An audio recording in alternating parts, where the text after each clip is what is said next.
Imagina que você foi contratado para construir um prédio. Você vai receber os aluguéis de cada um dos apartamentos e no final vai ficar com a cobertura para você morar. Me responde com bastante sinceridade, você faria essa construção de qualquer jeito? Se você não é nenhum engenheiro ou não tem nenhuma experiência com construção, quanto você estaria disposto a gastar com essa empreitada? Ou melhor, quanto você estaria disposto a investir nesse novo objetivo seu? Independente de quanto você estaria disposto a investir, ou se você tem ou não experiência em construção, todo mundo sabe que os primeiros passos são justamente a escolha do terreno, e uma vez escolhido o local onde a construção vai ser feita, a gente prepara esse terreno. E só depois do terreno ter sido escolhido e preparado, a gente inicia a construção propriamente dita pelos fundamentos daquele prédio. A mesma dinâmica tem que acontecer nos investimentos. Nessa comparação, a cobertura seria a nossa aposentadoria, né, onde a gente vai viver. E cada um desses apartamentos seriam um investimento que a gente tem. Então tem um apartamento ali que mora as ações, o apartamento que mora o fundo imobiliário, tem um apartamento que mora o inquilino CDB, enfim. Nessa comparação, a escolha do terreno é o planejamento financeiro que inclusive a gente tratou no vídeo anterior a esse. E agora nós vamos falar um pouco sobre a construção dos pilares, o primeiro passo que a gente tem que dar antes de começar a construir, andar por andar, a nossa vida financeira. Mas antes de tudo, seja muito bem-vindo ao Finanças Sem Açúcar. Eu sou Gustavo Soares, profissional de investimentos, e vou te apresentar os 3 alicerces que a gente tem que ter bem construídos antes de iniciar nos investimentos propriamente ditos, né? Nas ações, nos fundos imobiliários, etc. Então verifica, por favor, se você já está inscrito no canal. Se não estiver, já se inscreve, deixa seu like também, que isso ajuda bastante o YouTube a entender que esse conteúdo é relevante. E agora sim, vamos para o vídeo. No planejamento financeiro, nós falamos sobre 6 pilares que a gente tem que ter bem mapeados antes de começar a mexer com qualquer coisa relativa a dinheiro. Agora nós vamos falar sobre 3 pontos que inclusive são inegociáveis, mas que já começam a entrar na gestão de fato, né? No dinheiro, não na teoria financeira. Quando a gente começar a falar sobre a carteira de investimentos, você vai ver que é totalmente possível ter a ação A ou a ação B, ou ter um CDB, ou ter, sei lá, título público, ou ter uma carteira exclusiva de fundos imobiliários, ou enfim, cada carteira de investimentos vai ter uma distribuição específica. Mas esses 3 pilares são inegociáveis e não dependem se você quer ou não ter, é necessário que você tenha. E o primeiro é, obviamente, a reserva de emergência. Meu amigo, você não deve nem pensar em investir se você não tem pelo menos 6 meses do seu custo de vida guardados em uma renda fixa com liquidez diária ou D+1 no máximo.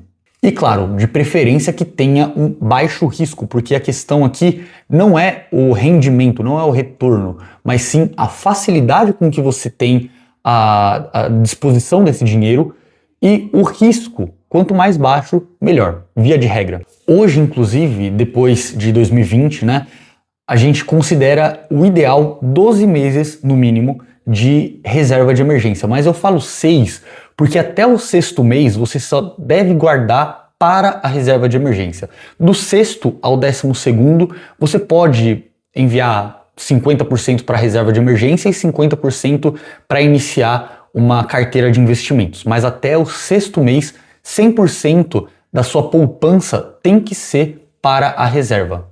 Um erro muito comum que eu vejo aqui é o investidor buscar a aplicação com o maior retorno possível e ignorar a questão do risco. E é muito comum também ver pessoas que gastam um tempo absurdo e até desnecessário fazendo comparações entre o CDB com o fundo de investimento, com o Tesouro Selic, e acabam trazendo muita complicação para uma parte que deveria ser a mais simples da carteira. Pô, você coloca o dinheiro em algo que você vai ter facilidade para resgatar algo que te renda pelo menos 100% do CDI e algo de baixo risco. É simples. A ideia aqui não é que você tenha o maior rendimento possível. É claro que ter um rendimento superior sempre é bom, mas o principal ponto aqui é que se você estiver desempregado ou se você ficar sem renda durante um tempo, você não vai precisar se descapitalizar dos seus investimentos para fazer as compras do mês, para comer, para pagar o seu aluguel ou a parcela do seu imóvel. Enfim, você vai ter tranquilidade, não vai precisar pegar um empréstimo nem fazer nada com pressa. Até porque a mentalidade aqui é, o que eu prefiro? Ganhar 101% do CDI ao invés de 100% ou comer, me vestir, poder me locomover com tranquilidade? Entende que aqui a gente não vai falar sobre rentabilidade?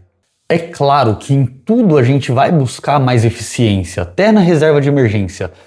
Mas se essa parte tira a sua paz ao invés de te dar uma tranquilidade, tem alguma coisa errada aí.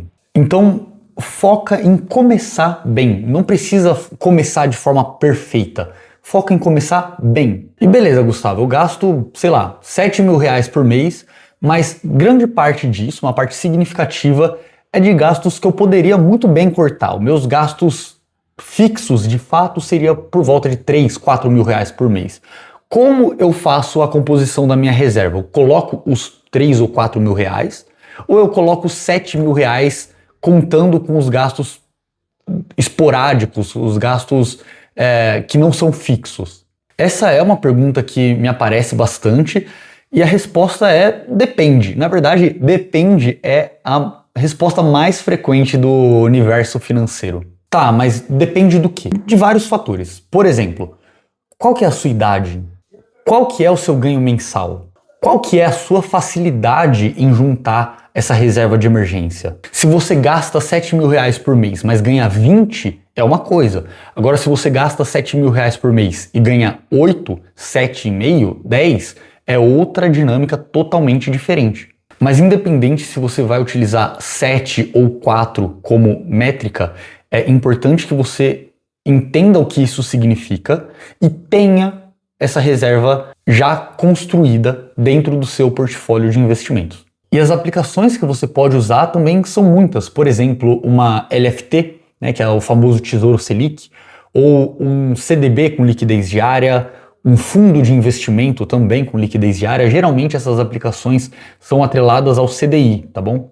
E até a poupança serve nesse tipo de caso, mas é claro, financeiramente ela é o menos viável, porque o rendimento é o menor e a cotização é mensal, então você só vai receber os juros das suas aplicações a cada 30 dias do seu aporte. Então, se você fez um aporte no dia 10 de janeiro, você só vai receber o rendimento, né, os juros, no dia 10 de fevereiro e assim por diante. Mas ela também tem algumas vantagens. Por exemplo, 24 horas por dia, 7 dias por semana, se você tiver à sua disposição um caixa eletrônico ou algo do tipo.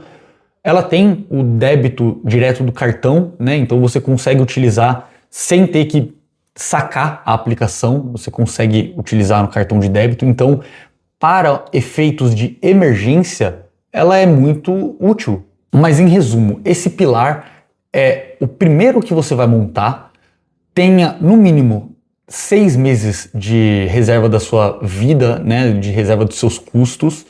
12 meses é o ideal que você tenha. E aí a gente já pode partir para o segundo pilar, que é o seguro de vida ou o seguro em vida. Beleza, mas qual que é a diferença de um seguro em vida para um seguro de vida? Basicamente, o seguro de vida vai pagar um valor X para um beneficiário que você destinar após o seu falecimento. Esse seguro é muito útil caso você tenha já um patrimônio, no mínimo, se consolidando, e queira agilizar, né, o processo de transmissão desses valores, ou caso você tenha dependentes financeiros que precisa beneficiar no caso do seu óbito. Por exemplo, seus filhos, seu cônjuge, né, sua esposa ou seu marido, muitas vezes seus pais. Enfim, Você pode, por exemplo, né, numa estratégia de transmissão, entender qual vai ser o custo do seu inventário e deixar uma apólice que cubra, né, todos esses custos, então advogados, impostos, etc. Ou, e aqui é o caso mais comum, você pode deixar uma apólice que cubra, por exemplo, a faculdade dos seus filhos, que cubra uma aposentadoria dos seus pais, ou que cubra alguns meses de vida, né, ou o resto da vida do seu cônjuge. Enfim, obrigações que você tem hoje e não poderiam parar no caso do seu falecimento. Então, a gente utiliza dessa estratégia. Já o seguro em vida, ele vai te pagar um valor em determinadas circunstâncias. Então, por exemplo, o diagnóstico de uma doença, uma invalidez, uma internação hospitalar. Inclusive, no caso da internação, ele pode, por exemplo, te pagar diárias, né? Então, sei lá, você recebe 200, 300, 500 reais por dia. Após um certo período, você recebe esses valores por dia de internação do próprio seguro. Então a diferença principal é o seguro de vida vai pagar um valor aos seus beneficiários no caso do seu falecimento.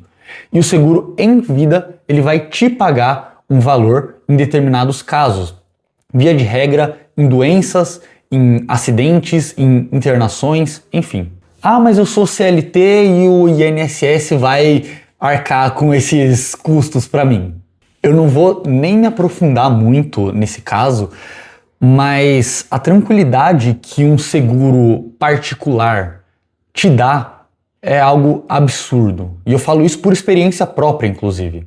E, novamente, aqui eu não vou entrar em valores, em quanto que você tem que destinar para esse tipo de proteção, esse tipo de estratégia, porque cada caso é um caso. Então, depende da sua idade, da sua renda, da sua constituição familiar, depende do seu histórico médico, enfim, de muitas variáveis. Mas entenda que aqui a gente não está falando de coisas que são opcionais. Você precisa fazer isso, é obrigatório. E não, a reserva de emergência não serve para cobrir esse tipo de caso. Ela vai servir para cobrir, por exemplo, um desemprego, uma queda nos seus rendimentos, uma compra ou um gasto que você precise fazer, como o próprio Renato 38 fala, né, a chamada de margem da vida. É nesse tipo de caso que a reserva de emergência entra. Não é em uma doença, em uma invalidez ou em um óbito. E aqui, quando a gente fala em profissionais autônomos, a necessidade ela é ainda maior, porque se você não trabalhar, você não vai ganhar nada, né? Via de regra é assim que funciona. Então, você precisa ter esse tipo de proteção. Então nós falamos da criação de uma reserva de emergência, na proteção do seu patrimônio, do seu custo de vida. E antes de ir para o terceiro ponto, todos esses passos que nós falamos até aqui, inclusive do planejamento financeiro do vídeo passado, a gente consegue te ajudar. Tanto fazendo o diagnóstico de um planejamento, estruturando a reserva, fazendo a parte de proteção, auxiliando no entendimento da sua gestão financeira, gestão de riscos, gestão de ativos, planejamento tributário, previdenciário, sucessório, porque tudo que a gente falou até aqui é muito único, é muito diferente de pessoa para pessoa. E ter uma equipe que te possibilita fazer o diagnóstico do seu caso específico é necessário, é outro patamar de gestão financeira e de gestão de patrimônio como um todo. Então, se você acha que faz sentido para você isso e entende que está no momento de vida onde ter um acompanhamento se faz necessário, já deixa nos comentários ou entre em contato comigo, eu estou deixando na descrição desse vídeo as minhas redes sociais. E agora sim, vamos para o terceiro pilar, que é a aposentadoria.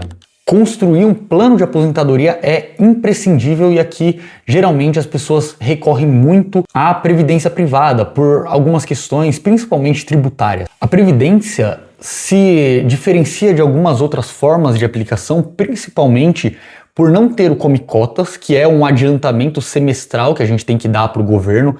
Se já é difícil pagar imposto naturalmente, imagina ter que adiantar valores para o governo. Além de você poder portabilizar entre diferentes estratégias sem precisar resgatar Então, hoje eu estou numa previdência que está investindo em renda fixa e eu quero ir para uma previdência que invista no mercado internacional, por exemplo, ou em cripto ou em renda variável. Eu consigo fazer essa mudança sem precisar resgatar o fundo. Além disso, ela é a única aplicação que chega a 10% de imposto de renda frente aos 15% de imposto mínimo, né, de alíquota mínima das outras aplicações. Claro, sem entrar no mérito das debêntures incentivadas, etc., das aplicações que são isentas de imposto por natureza.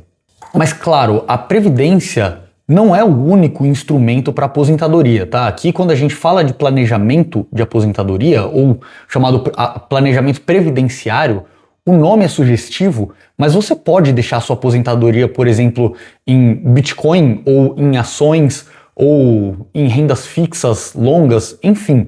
O ponto aqui é diferenciar o dinheiro dos investimentos do dinheiro que você vai utilizar após se aposentar. Se você faz isso via previdência ou via outros instrumentos, é indiferente. Então, ótimo, tendo todos esses 3 pontos bem alinhados, tendo feito o planejamento financeiro e implementado os 3 pilares da construção da sua vida financeira, aí sim a gente está apto a começar a falar sobre investimentos. E aqui um ponto muito importante, a gente pode entrar muito a fundo em cada uma dessas aplicações, né, em cada um desses pontos. Então, beleza, eu falei da previdência privada. Tem a previdência via VGBL, PGBL, aberta, fechada, com tributação progressiva ou regressiva, em renda fixa, em multimercados, enfim. Eu falei sobre a reserva de emergência, tem a LFT com diferentes vencimentos, tem os fundos de investimento de diversas casas, com diversos históricos, enfim. Tem os CDBs, beleza, um CDB com prazo mais longo, com prazo mais curto.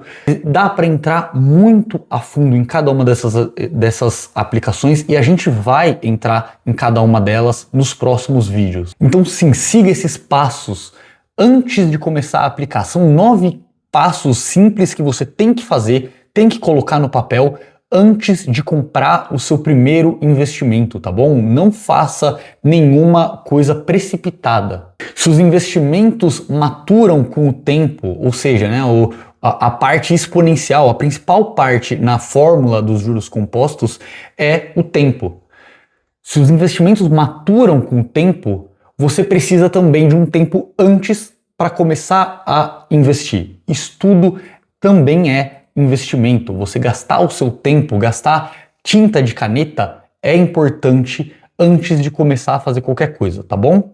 Então é isso, eu espero que tenha ficado muito claro, que você tenha gostado desse vídeo. Encaminha para outras pessoas, porque isso é muito importante. Deixa o seu like, deixa o seu comentário. No mais, muito obrigado e até a próxima.